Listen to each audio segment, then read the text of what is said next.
Ready? I'd like to call to order the council meeting for Tuesday, October 4th, 2016. If we could all stand for a moment of silence and the Pledge of Allegiance.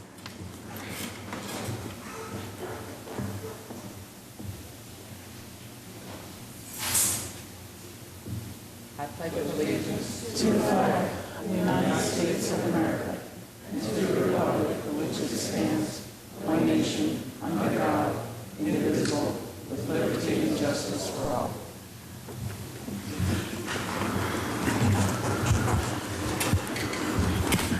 Madam Secretary, may I please have roll call? Olivia Brady, Valerie Scott Cooper, Heather Lewis, Hakeem Jones, Sue Ann Gardner. Here. Thurig Perry, Sonia Sanders. Here. Would a member of council like to make a motion to approve meeting minutes from September 20th, 2016? All in favor? The ayes have it. Meeting for the minutes are approved. There are no presentations this evening. Vice President Perry, do you have any announcements? Yes. We have the Citizens Leadership Academy, which will be held October 6th through December 1st here at Municipal Hall. If anyone is interested, please come to Norristown Municipal Hall on October 6th, either at 12:30 p.m. or 6 p.m. For the Capital Improvement Plan public meeting. It is a public meeting for residents to see what is going on for Norristown's future. And we would love for your input. We would love your input. We have Keep America Beautiful. It's in regards to litter issues in Norristown. We're looking for people to serve on the committee. Please contact Crandall Jones. Then we have October 29th is the STEM program Youth Reconstruction Luncheon hosted by the NAACP at Westover Luncheon Country Club. Contact Councilwoman Valerie Scott Cooper. And anyone else have anything? That's it. Thank you, Vice President Perry. Madam Secretary, do we have any public comments this evening? Yes, Mary Ellen DiGregorio.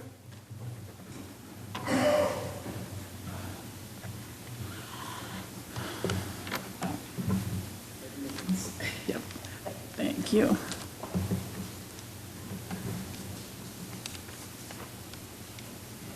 Good evening, ladies and gentlemen of council.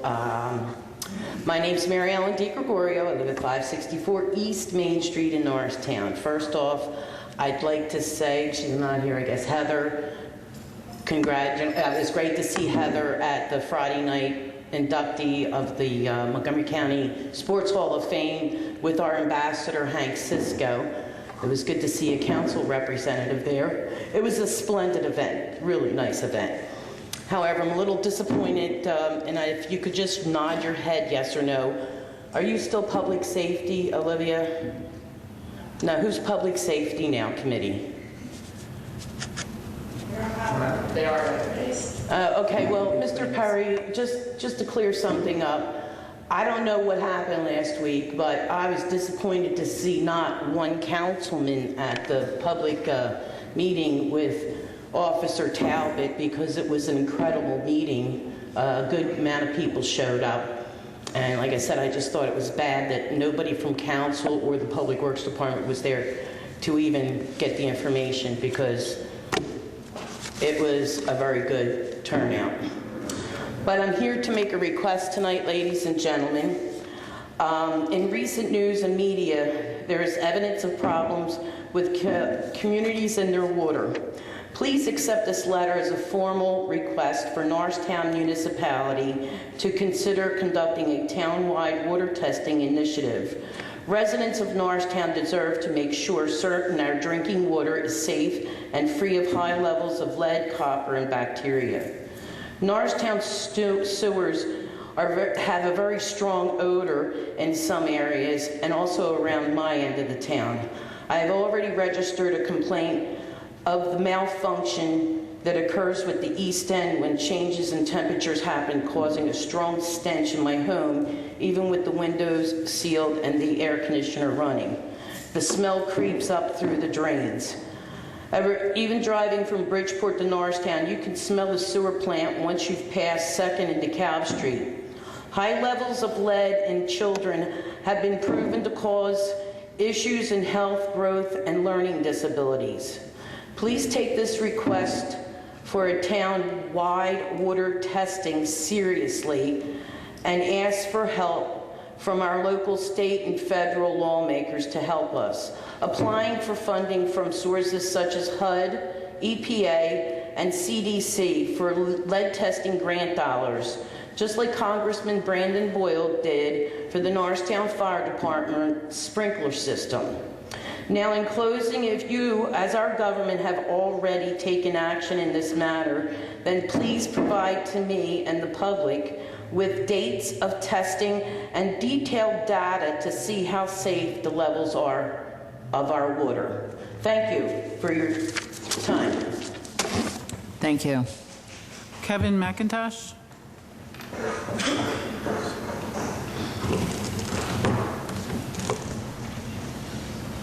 Good evening, Madam President and the board. My name is Kevin McIntosh, Basin Street, but I am the business agent at Labor's Local 135. I wanted to just put on record a note, but I wanted to save that because it might be preemptive before, after the Public Works and the Planning Municipal Development, if that was possible. Sir, could you please speak up? Oh, excuse me. I had a comment, but I was asking to be able to say this comment because it might not be apropos until after the Public Works and the Planning and Municipal Development.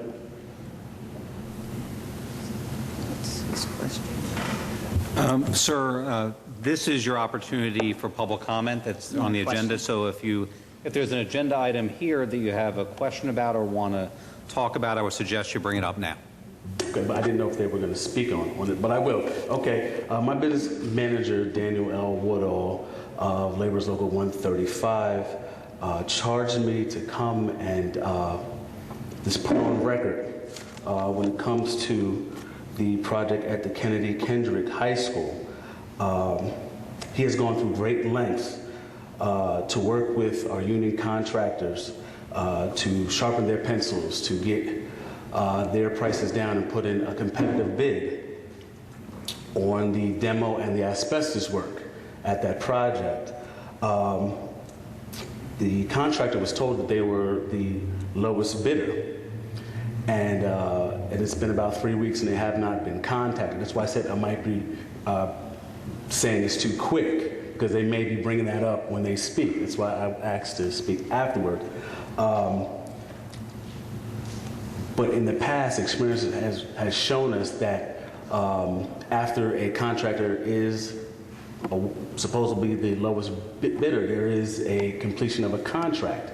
That has not happened, and what has happened in the past is that the union bid is shopped around to non-union contractors and lowered. I don't believe that that's happening, but that's why I'm here today. Yes, thank you very much. What's on the agenda for this evening, though, of course, is for preliminary land development review. We understand that Local 135 is part of the Norristown community, and of course, you're a valued member, and we always like when our developers work with Local 135, but just want to be sure Council's purview tonight is really related to their land development application.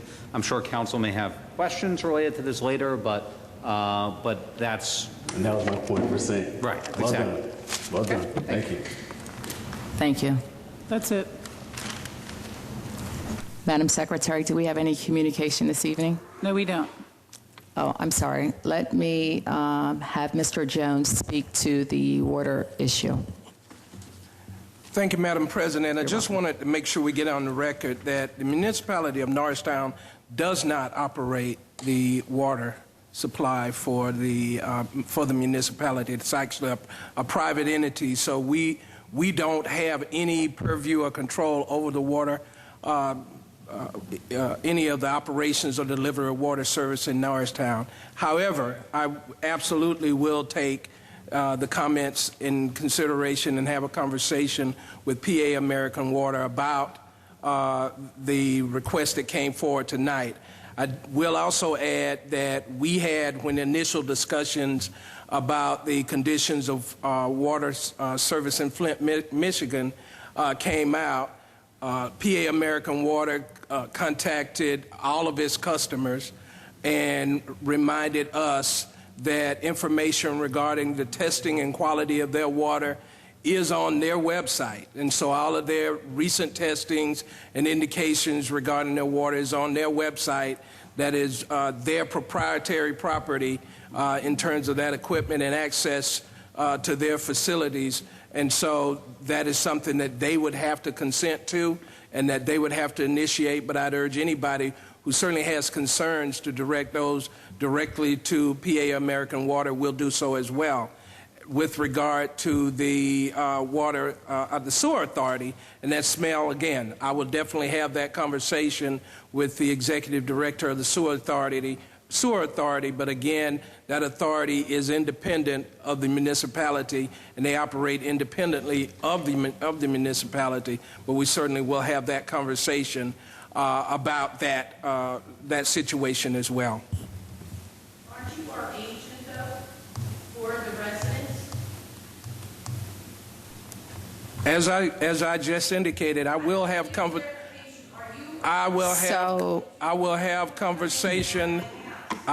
conversation with leadership in both organizations to address the issues that were raised tonight. But the municipality has no authority over either one of those operations to go in, conduct testing on their facilities and on their property. But we certainly will raise the issue, and I encourage citizens to attend the sewer authority meeting and raise that issue, even though I will raise it with them, and certainly to make contact with PA American Water, who is the provider of water in the municipality, and I will make contact with them as well. Mr. Jones, could you please provide the date of the sewer authority meeting? If you have that. I don't have it right in front of me. Wednesday. What, I think she takes it. Roseanne, I'm sorry, It's- Madam Secretary, do you have? Next the Wednesday. date? Thank you. What's that, If the everyone heard, that date is next Wednesday. And what time? 6:45. Okay, 6:45 is the time. Thank you.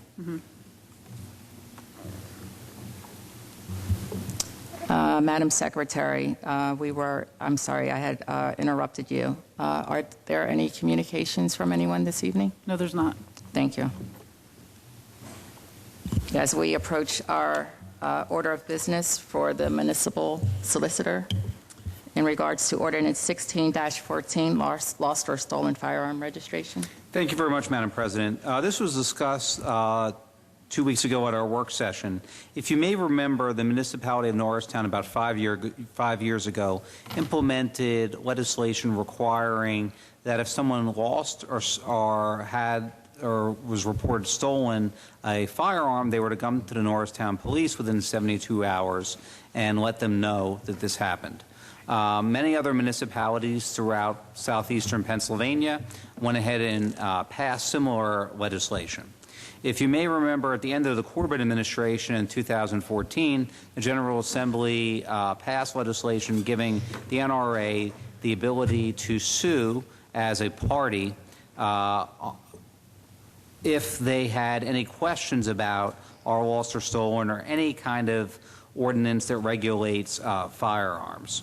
And the problem with this is if the NRA was to prevail in court, attorney's fees could be awarded against the municipality. Therefore, a large law firm could be well compensated out of the taxpayer revenue of Norristown residents. So it was my office's recommendation at the time to go ahead and repeal our lost or stolen ordinance. And what happened is there was a case that worked its way up through the Pennsylvania Supreme Court. The Pennsylvania Supreme Court struck down that legislation, giving the NRA or a third party the ability to sue and have attorney's fees. So I was asked to do a legal analysis if we are to go ahead, if it would be safe, so to speak, to reinstitute our lost or stolen ordinance. And it was our opinion that it was. I know several other municipalities have done so recently, so this ordinance has been properly advertised and is ready for possible enactment this evening. Thank you, Mr. Solicitor. Any discussion or question? Would a member of council like to make a motion to approve Ordinance 16-14, which would require all persons who have lost a firearm or had a firearm stolen within a municipality to promptly notify the Norristown Police Department within 72 hours? Madam Secretary, may I please have roll call? Olivia Brady, Valerie Scott Cooper, Hakeem Jones, Suanne Gardner, Derek Perry, Sonia Sanders. Aye. The ayes have it. Ordinance 16-14 has been passed. And we're going to actually move our agenda items around, and we're going to start with the next order of business being planning and municipal development. If we could please have Ms. Moussanier for item A. Thank you, Madam President. Council, as you'll recall, we have a developer who has proposed the redevelopment of Kennedy Kenrick site, the developer known as Aquinas Group. Council will recall that they have been before you, not only to share the various schemes that they had wanted to undertake, but finally, when they came back to council, Planning Department recommended a particular scheme. And to that effect, the developer went ahead and started working on the land development plans. And this particular evening, they're seeking approval for the preliminary, not final, but preliminary land development. They have worked on the plans, submitted the plans to the engineer who has reviewed it and has also issued a letter that I believe I emailed to council, was it yesterday or the day before yesterday. And they're here tonight to not only go over the project briefly, but we also have our municipal engineer here who will address any questions that council may have with regard to the comments that he made towards this application. The applicant appeared in front of the Norristown Planning Commission on September 13th, where they received a recommendation for preliminary approval for the land development. With that effect, I'd ask the representative to actually give us a very brief, and then we'll get into questions of the application. Thank you. Good evening. My name is Edmund Campbell. I represent Aquinas Realty Partners. They're the applicant before you. They are the equitable owners of the land that you know as the former Kennedy Kenrick High School. And as Jane has summarized, I'm not going to trespass on your time. My client was before you, I believe, twice already, and had the opportunity to review proposed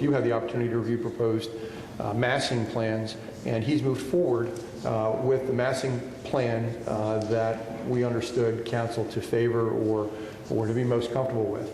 We engineered it. We submitted it to your staff. We went in front of the Planning Commission. We got their recommendation for approval.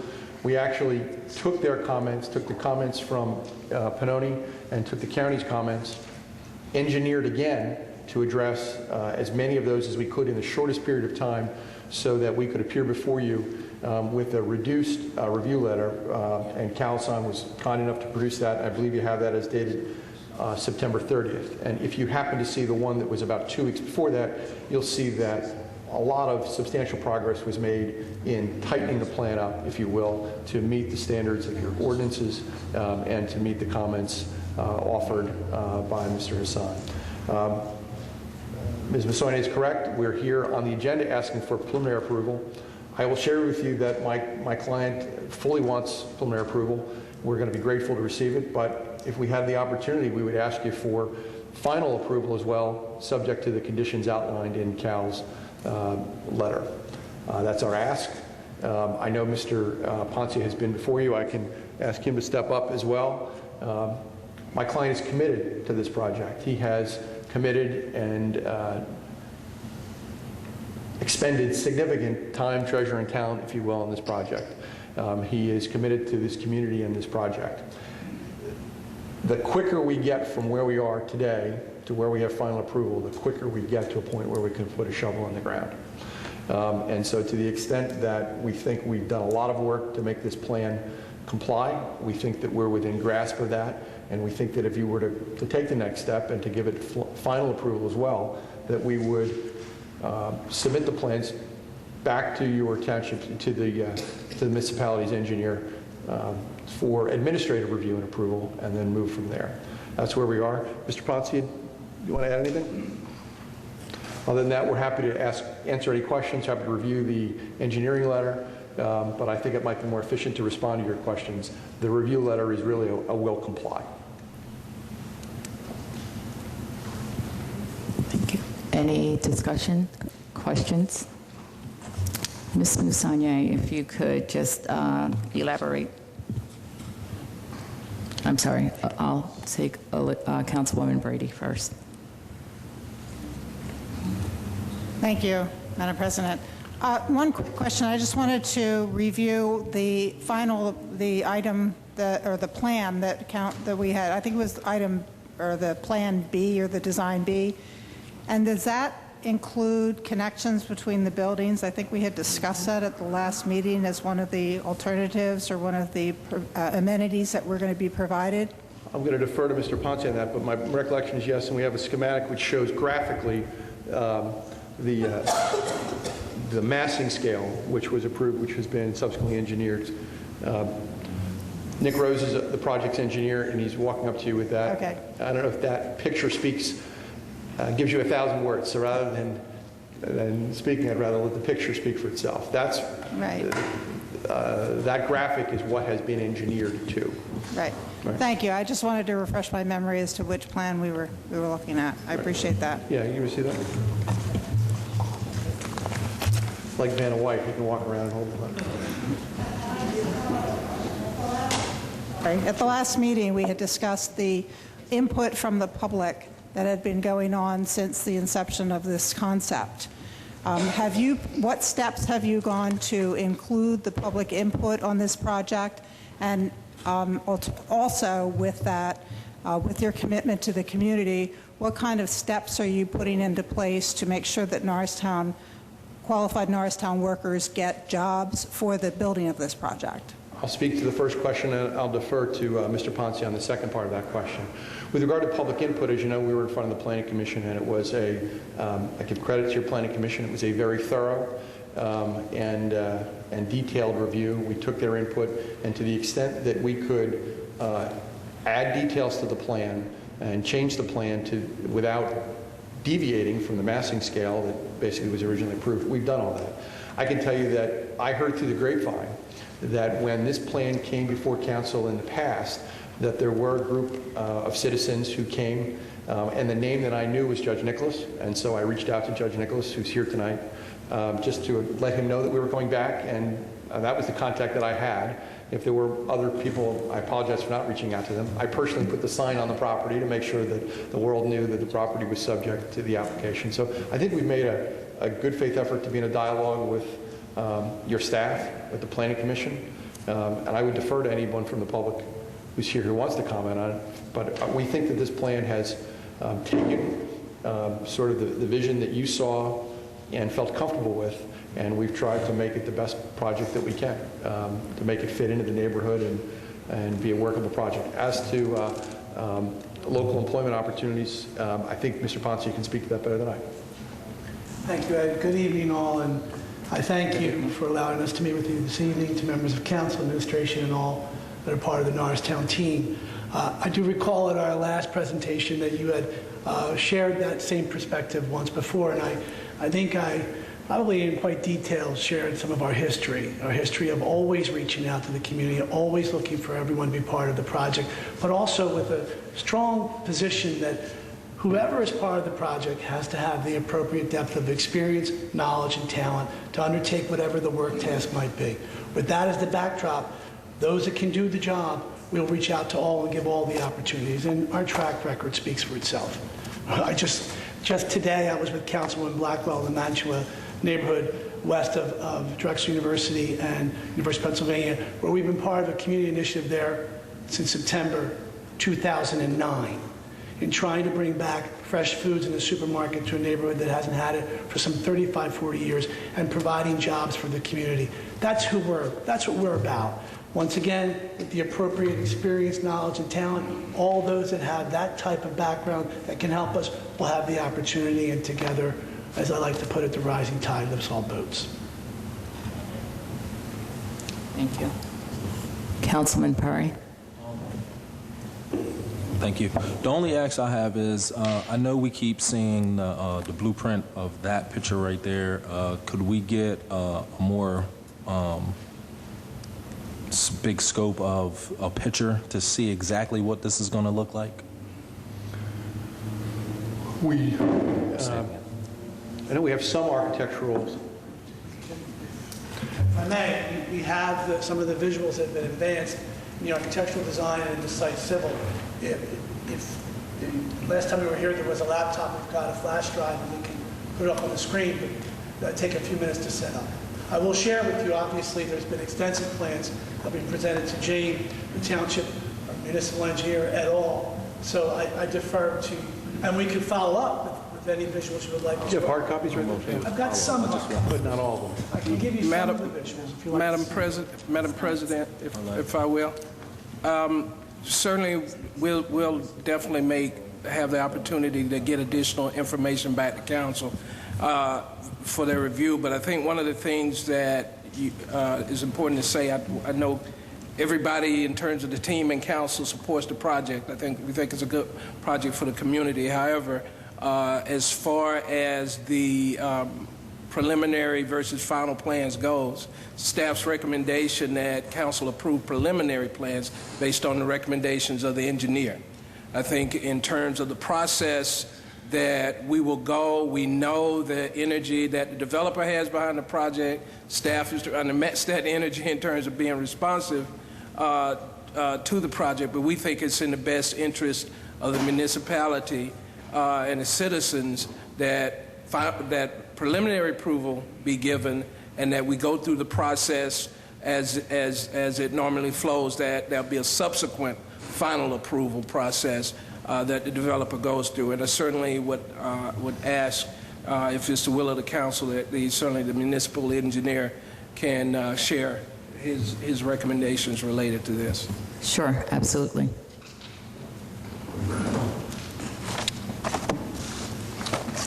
Thank you, Mr. Jones.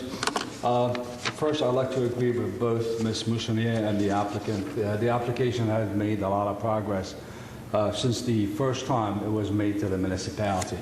Actually, the very last time I issued my review letter, there were several zoning comments that has since been addressed, and the applicant had submitted a much clearer plan.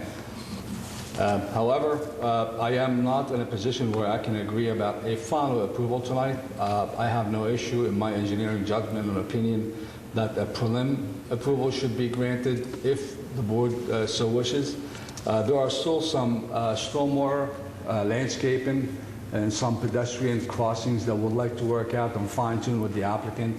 I am fully confident that we can reach it between now and the final, which is only a few weeks away. So that is my position on it. I think prelim final will do the project justice tonight, and then we can work with them on the final. And the way the agenda is structured, it talks only about a preliminary approval, just so council understands. Thank you. Thank you.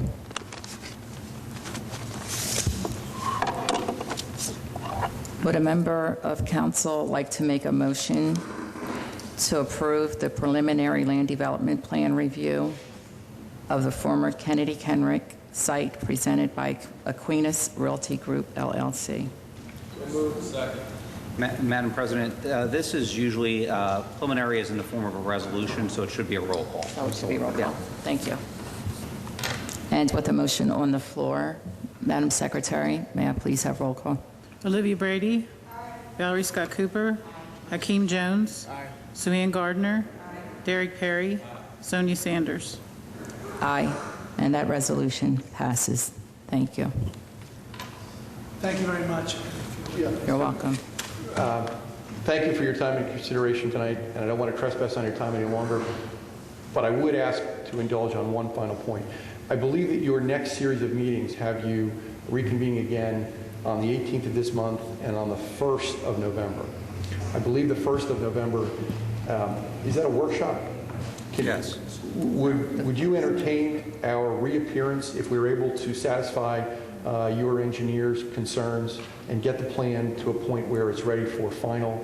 Would you allow us to come back in on the 1st? If the engineer and Ms. Masania say it's okay, I'm sure Crandall and Ms. Sanders would approve that.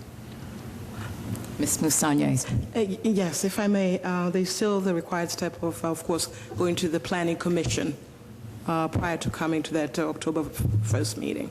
So that is still a process as part of the final plan. I'm good with it coming on October 1st. It's just that there's a step before they come back to council. Okay, so I think the Planning Commission meets next week. We can see if we can set a special meeting. That's all I can offer. Okay, I'll work with your staff in an attempt to get in as soon as possible. Ready?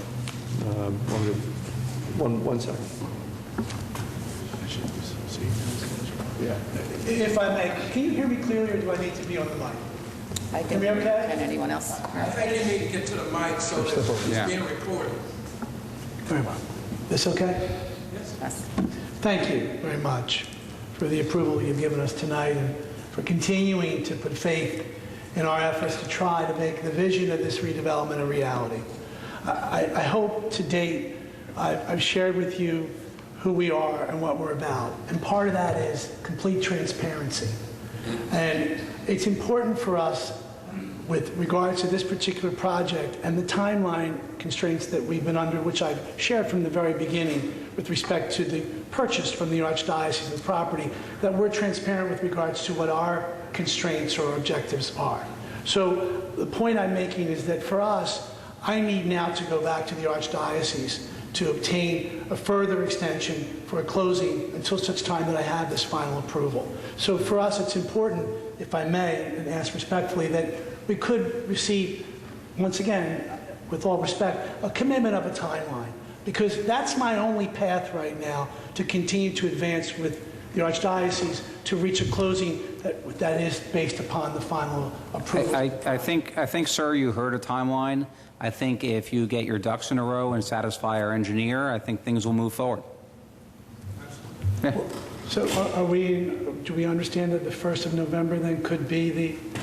If you produce plans and clear up the issues that the engineer raised, as you heard from Ms. Masanye, she will work that it goes on the next Planning Commission meeting. If not, schedule a special meeting, and it will go on in November if the engineer and Mrs. Masanye are satisfied. Well, I appreciate that very much, and I thank you for working with us. Thank you. Thank you. You're welcome.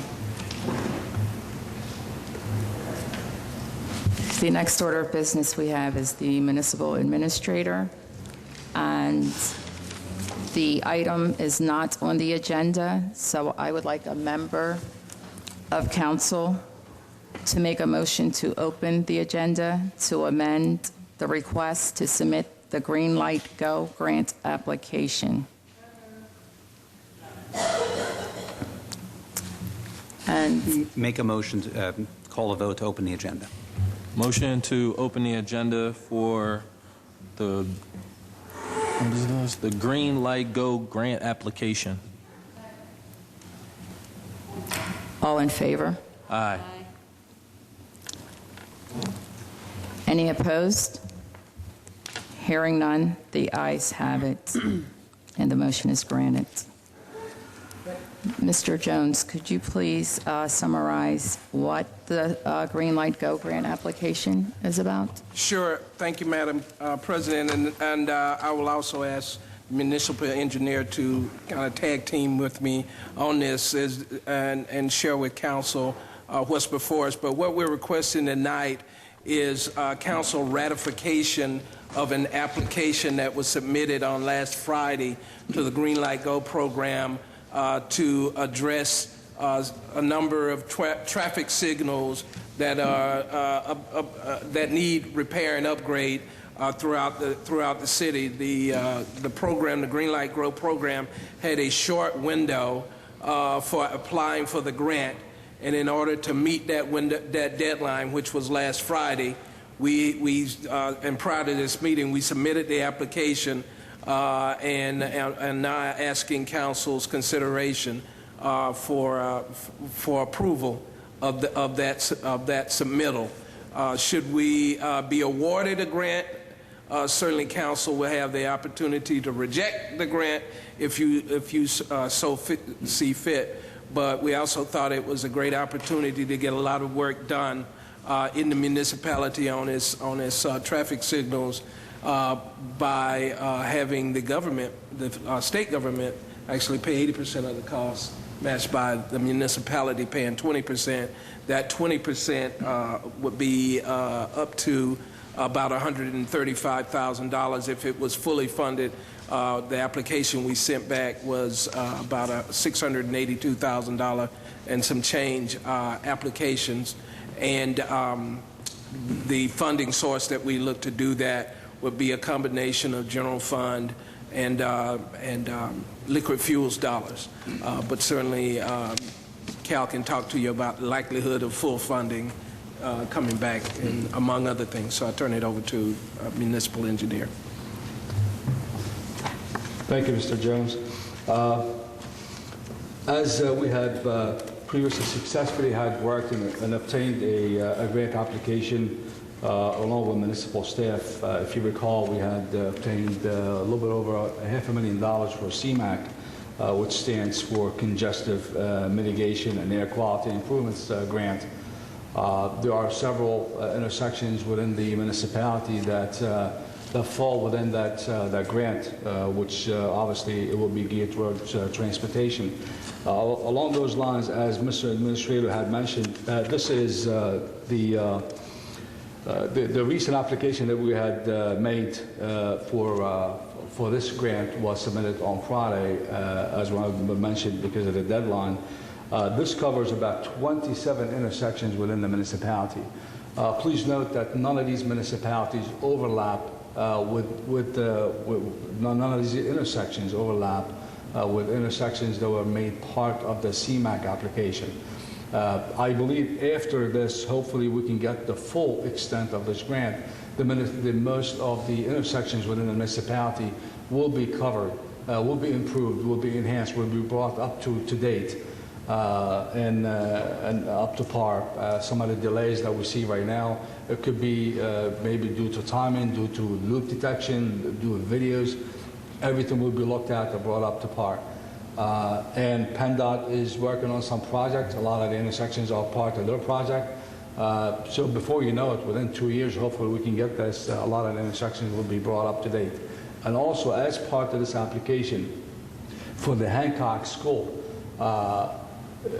there is a flashing light. Right now, the school does not have a flashing light. As part of this application, we added the flashing light mechanism so that we add to the safety measures for the school. So it is before you tonight. As Mr. Administrator had mentioned, the application was made because of the deadline. But if so you wish, we can move forward with this. Then this is what we'll do. Thank you.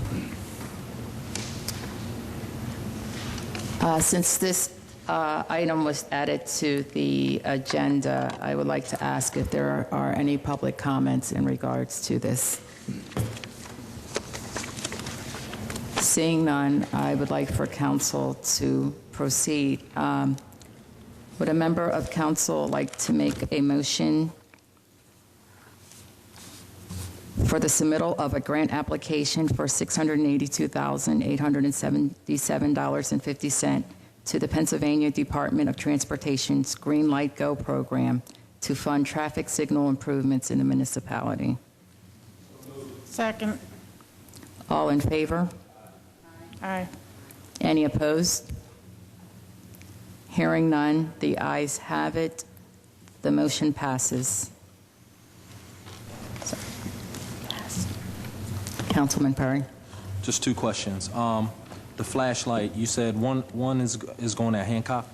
Yes, but the flashlight mechanism will be going in front of the Hancock School, yes. Okay. Currently, they don't have anything that indicates school zone or any other safety measures. This will enhance the situation. There's also just, you know, I don't know if this can happen or not, but would there be a possibility to have one in front of Musselman also? Musselman School, which has none, that doesn't have a flashing light either. I believe it can, even though we have on the application a certain designation. As long as it is within the municipality, I believe we can allocate a certain fund if it is not an absolute necessity from one allocation to another allocation. I was not aware of that, but it's just something to check into. Absolutely. Musselman is up here on Sandy Hill. And then when was the last time that we updated our lights? The signals? Yes. The signals right now are being tended to on an as-need basis. Whenever there are reported issues, any maintenance issues, the administration and the public works are doing a great job and they want to address them. Some of the issues that we experience right now are over and beyond any of us, but we make sure to contact PennDOT and any other agencies to make sure that we got the proper funds to go ahead and make the modifications. If the modification or the maintenance is only related to control cabinets and you know, some light replacements, it's a pretty simple task. If it is greater than that, it becomes cumbersome. So that's why we aim for these grants to cover a lot of this.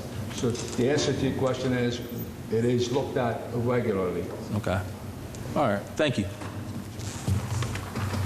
Thank you. And again, we're going to move the... I just had I thought we had a motion. Okay. Yeah, we did. Colleagues. But I didn't get to answer my question, so I thought I could sneak it in now. Just a quick question on the diagram that it says accompanied the paperwork. Yep. The items that were listed in red were proposed improvement locations. Are those existing light standards now, and they're just going to be improved, or are we adding any new lighting, traffic lights to those locations?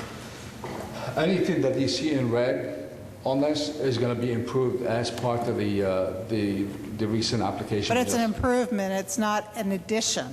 Correct, it's an improvement. Okay. There is, however, one complete revamp of one of the signals at Arch and New Hope. That intersection is in dire need to be completely replaced. Right. That is here. Actually, the estimated cost that you see on the spreadsheet is roughly around $200,000. That is the estimated cost for that intersection, which needs a complete revamp. Everything else is improvements. Anything that you see in blue is being either replaced, changed, or upgraded or maintained as part of somebody else's application. In this case, it's PennDOT. Okay, thank you. Thank you. Thank you. Next order of business we have is public safety. Chief O'Donnell, you're up next.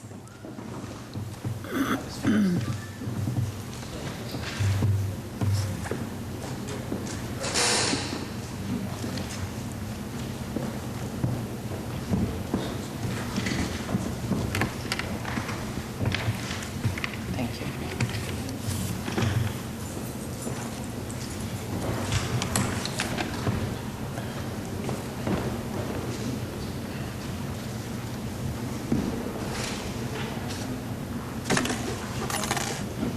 How you want me to address these, Madam President?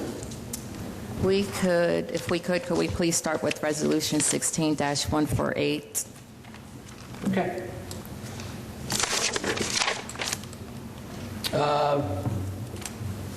Resolution 16-148, under PA law, Norristown is obligated to maintain and keep current an emergency operations plan in case of a community emergency. Municipal council must repromulgate or adopt that plan every 5 years or when the majority of municipal council is changed. In this case, the majority of municipal council has changed, so we're required to repromulgate that plan and submit that to the Department of Public Safety, who submits that to PEMA. Additionally, I just provided each of you a copy of the elected officials emergency management handbook for your review. It's basically what each of you are obligated to do in emergency operations, and kind of goes through in steps really what obligation you have to the community as far as the law and how it specifies what you have to do. I also invite any of you that have never seen EOC, whether it's here locally or the one at Montgomery County, to let me know, and I'll schedule a time for any of you to come up and review our community's plan, walk you through what we do in an EOC, and also schedule time for you to visit our county EOC, which is much more elaborate than what we have here at the local level. That's it, Madam President, for that one. Discussion, question, or comment? I would like to make a comment. So, Chief O'Donnell, I know in the past there were some of the tenure council members that did attend the training at, yes, the Montgomery County, and I would encourage our new council members to find time to attend the training because it was very helpful and very informative.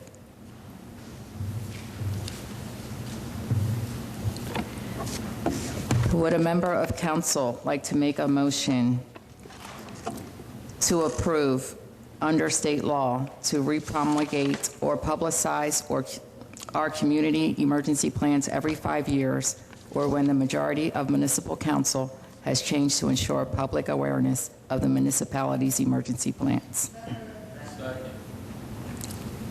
Madam Secretary, may I please have roll call? Olivia Brady. Valerie Scott Cooper. Hakeem Jones. Sue Ann Gardner. Derek Perry. Sonia Sanders. Aye. The ayes have it. Resolution 16-148 is approved. Thank you. You're welcome. Chief O'Donnell, if we could, please proceed with item B to approve vehicle lease with Montgomery Fire Company. Thank you.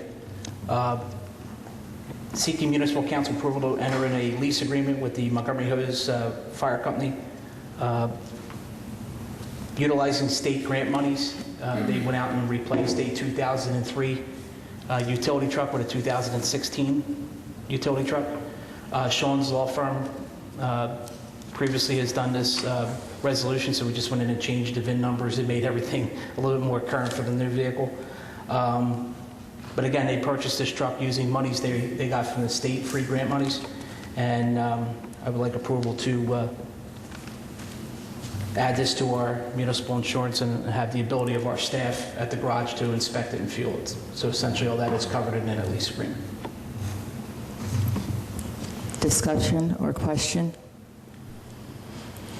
Would a member of council like to make a motion to approve a vehicle lease between the municipality of Norristown and the Montgomery Hose Fire Company to obtain a 2016 4E350 Super Duty pickup truck to support fire department operations? All in favor? Aye. Any opposed? The ayes have it, and that motion is approved. Chief O'Donnell, if you could, item C, if you could, approve grant submission and purchase.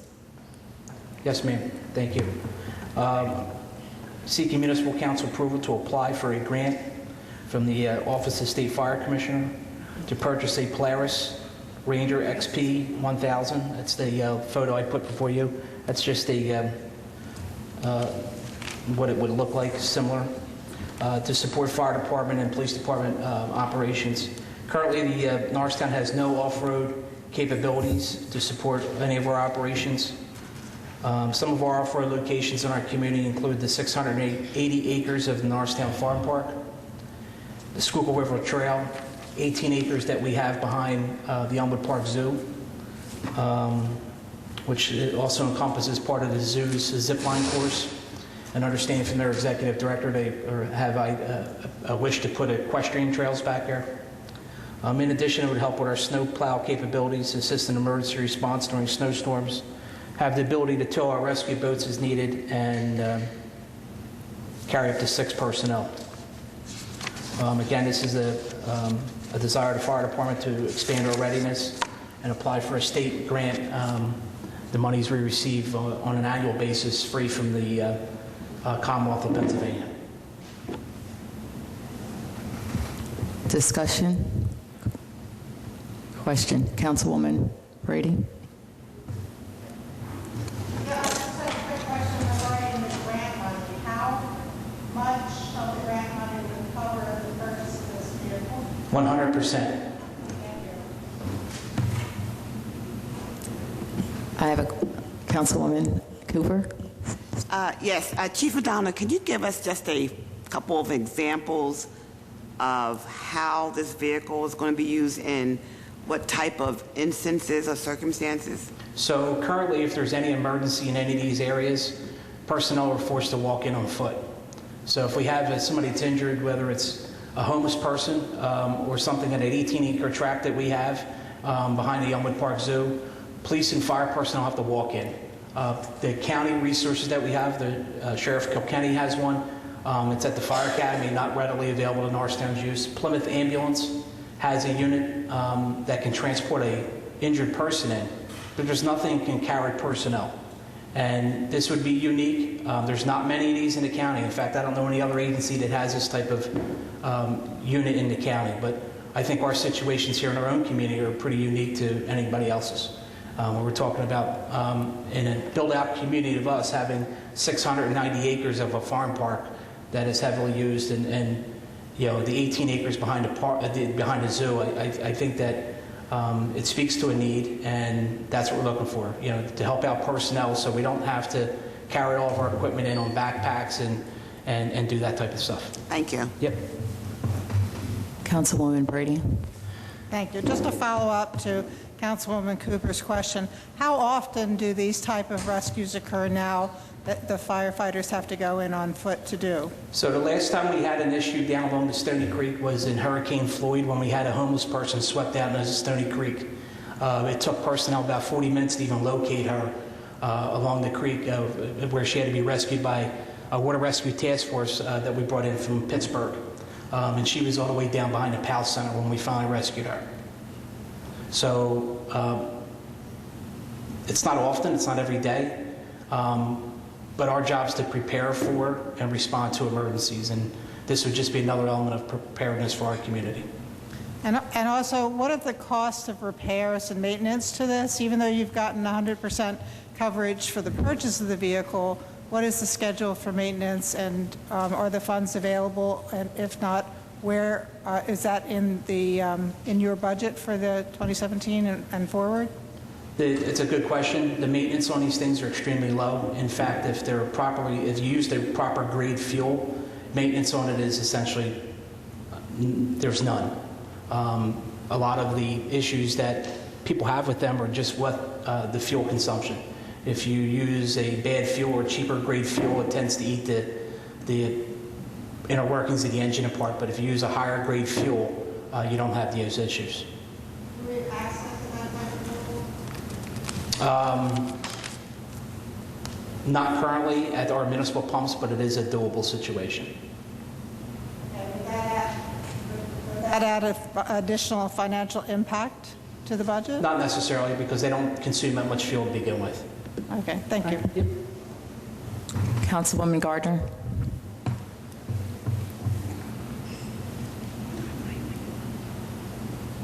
Okay, I'll just speak loudly. What is your means of transporting this to the locations that you'll need to use it? We'll put that right on the road. Okay. They wouldn't be trailered or anything like that. It would be something we just drive right on the street. Councilwoman Scott Cooper. Okay, this is going to sound really a little strange, but when you were talking about the 18 acres behind either the farm park or, okay, so I'm picturing this scenario where something happens to this vehicle and now you really need some more help, is it going to be equipped with a GPS in case you are out somewhere in the woods where something may happen where you need additional help? And I need to find you in 18 acres. It's a good question.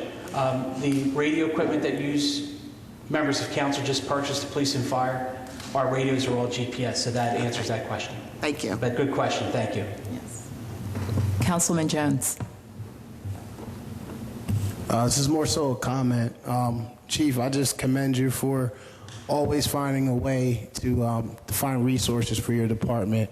Being that this is 100% covered a grant, you just always find great ways to accommodate your department, and when sometimes it's not always happening for you. So I'm in full support of you going after something that's going to help the department and many of our residents here in Norristown. Thank you. Any other questions, comments? Would a member of council like to make a motion to approve grant submission and purchase a Polaris Ranger Crew XP 1000 for the Department of Public Safety? All in favor? Aye. Any opposed? Hearing none, the ayes have it. The motion is approved. Thank you. You're welcome. Chief O'Donnell for the final item, equipment donation of used fire equipment. Yes, ma'am. Through the generosity of both the municipality and the Volunteer Firemen's Association, we've been able to obtain new and improved personal protective equipment, fire hose. Through the generosity of the Volunteer Firemen's Union Relief, they were able to purchase 11 new gas meters, 8 new thermal imaging cameras to replace worn, dated equipment. This equipment has essentially very low, next to nothing resale value because we just can't take our stuff and put it on the open market and sell it to another fire company because they're not really looking for our used equipment.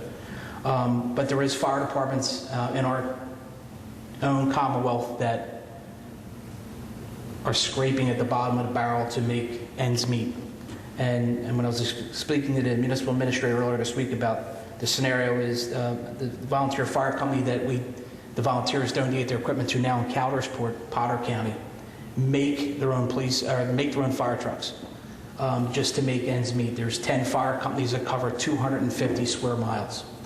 And so the volunteers have been giving their equipment to this needy fire department upstate, and they've been putting this equipment to good use and providing a second life for it. And my recommendation is that we donate the equipment that we have that is no longer serviceable to us to a needy fire department upstate, and maybe they can just save one life with it. Any questions? Discussion? Would a member of council like to make a motion to approve the donation of used and expired fire equipment to the Caldersport Volunteer Fire Department located in Caldersport, Potter County, Pennsylvania? All in favor? The ayes have it. Motion approved. Thank you, Municipal Council, for your assistance in moving these agenda items forward. Thank you, Chief O'Donnell, for all that you and your department does for Norristown. And side note, awesome job with the Heroes 911 run. Thank you. You're welcome. Next order of business we have is code enforcement. Mr. Simonson. Good evening, Madam President. Code Enforcement has the Historical Architectural Review Board. In September, they had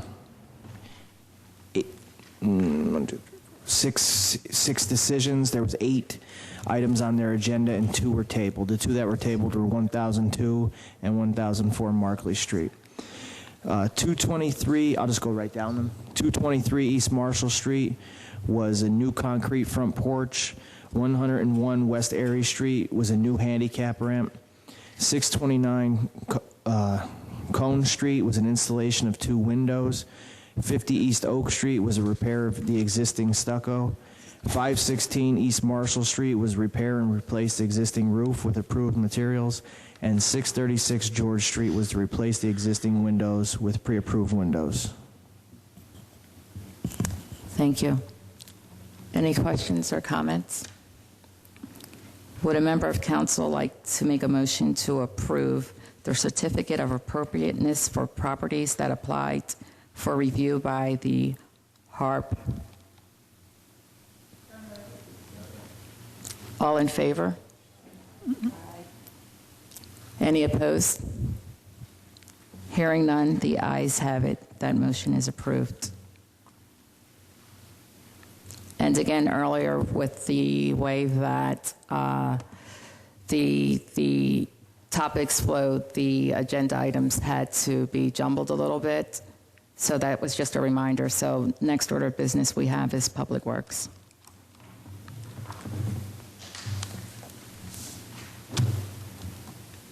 Madam President, Council,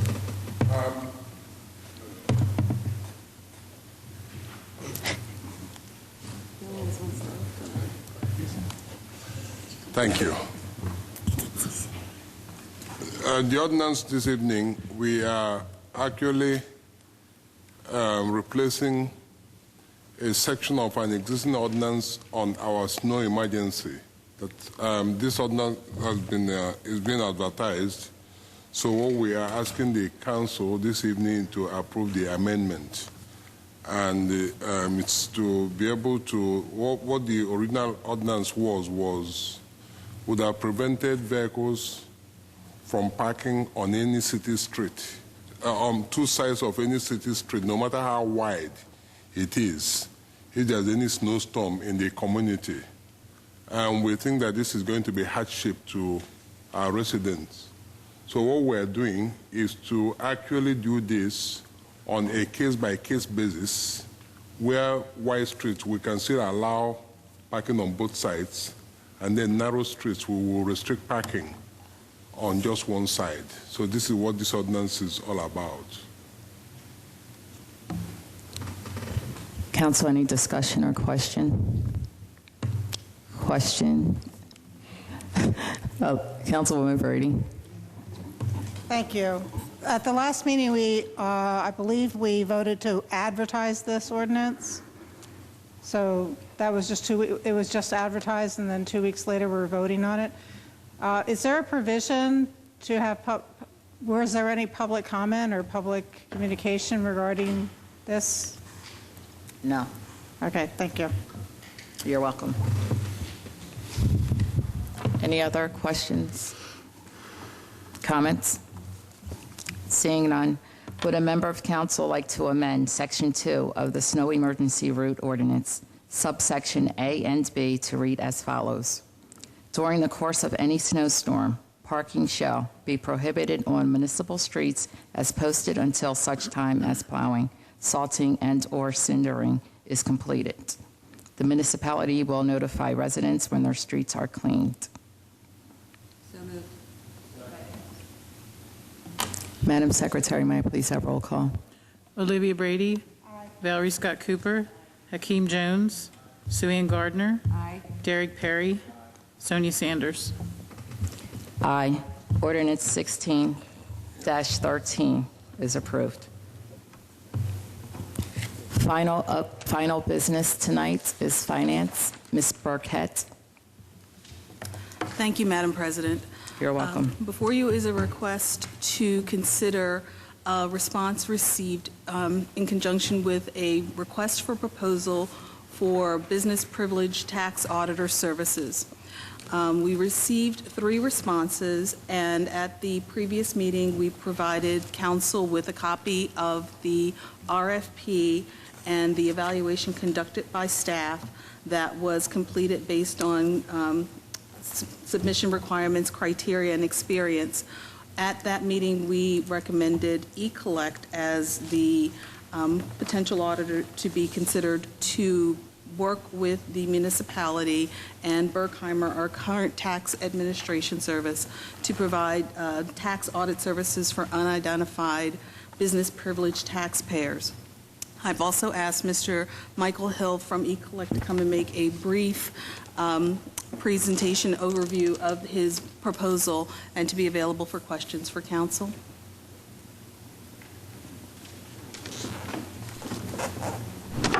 Good evening, everybody. Good evening. Sorry I was so loud. The last agenda item, taxes and auditing, it doesn't get any more exciting than this. So. My name's Mike Hill. I'm with a local firm in Conshohocken called eCollect.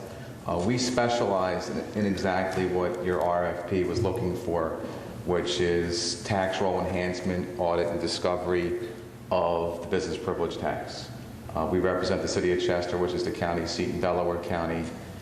We work with the county seat in Luzerne County, Wilkes-Barre, who also uses your current tax administrator, and we have a great deal of working knowledge with what they do and what they don't do. So we believe we're poised to enact our program of audit and compliance and collect a good deal of money for the municipality of Norristown.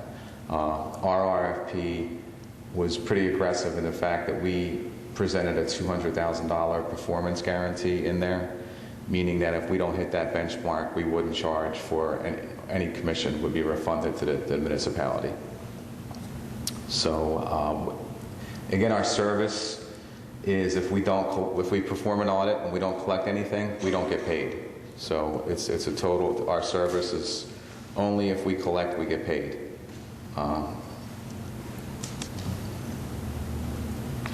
Our business model is unique in the fact that where our expertise is discovering the unidentified funds. It's money that would go uncollected by the normal channels of collection, whether it be a Berkheimer, Keystone, or in-house collection. We specialize utilizing our software and our manpower and unique experience with our proprietary software with our analytics, and we develop a segment of taxpayers we believe where there would be money due. We perform the audit at our cost, no matter where it is. We've collected from California to Texas to New York to Maine, and we're real successful at recovering funds that would go completely unrecovered, or for that matter, unknown. And I believe it's an aggressive proposal, and we can really be of service to the municipality. So I'm open for any questions to better explain what we do. Sure. Councilwoman Brady. Thank you. Just curious as to whether or not some of these audits would identify deficiencies, for lack of a better word, in our legislation regarding the types of fees that we collect. Yes, it would. During the interview process with the administration, we had agreed and to work with the current administrator and the administration in order to develop techniques and a workflow that would catch things on the way in instead of catching them after the fact. And using our software and our expertise and for lack of a better word, being the middleman to coordinate this, we would do that for you all. So there is a potential in this audit that legislation might change in terms of the collection of said taxes? Legislation statewide or? Well, no, our ordinances. Oh, your ordinances. Yeah. I'm not familiar with some of what's been passed as far as zoning or code, but we normally work with, I'll give you an example. In the city of Chester, we really helped them out with landlord-tenant issues. So we were able to bring in all the data from the tax duplicate in the county and compare that to what the previous collector had as far as business privilege taxes go, as far as being paid. And we were able to develop a segment of individuals, LLCs, and companies that never paid the business privilege tax on the rents that they were receiving. So in any specialized project that your ordinances and any new ordinances have passed, we can do that. We can help in that regard. Okay, thank you. Thank you. Councilwoman Scott Cooper. Hi, yes. Can you give us just a brief overview of your process? In other words, I would imagine you would start by getting a list of whatever we have that's, and then walk us through, not step by step, but tell us what your process looks like. Sure, absolutely. And that's exactly how it would start. We would request administration to request the records from Berkheimer, and they would provide them to us in an electronic format. We would load them into our system, and then we would use we subscribe to multiple data sources and kind of meld that into our, what we call a proprietary system to give us our red flag audits. So from that, we would select certain businesses to perform field audits on that we believe didn't pay enough in the business privilege tax to the municipality of Norristown.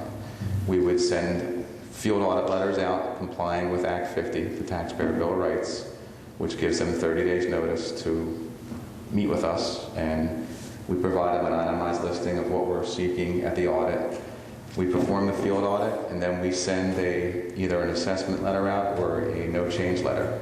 So if there was nothing due, we will provide them a letter saying we've reviewed your records and there's no tax due at this time, no additional tax. Or we would assess them the taxes based upon the business privilege ordinance of the municipality. And we would collect it from that point on. So. Thank you. Thank you. Any other questions or discussion? Would a member of council like to make a motion to appoint eCollect for the municipality to conduct an audit of the municipality's business privilege tax process to ensure that all companies doing business within the municipality are properly licensed and paying the correct amount of business privilege tax? So moved. All in favor? Aye. Any opposed? Hearing none, the ayes have it, and the appointment is approved for eCollect. Thank you. You're welcome. Would a member of council like to make a motion to adjourn the meeting? All in favor? The ayes have it. Meeting adjourned.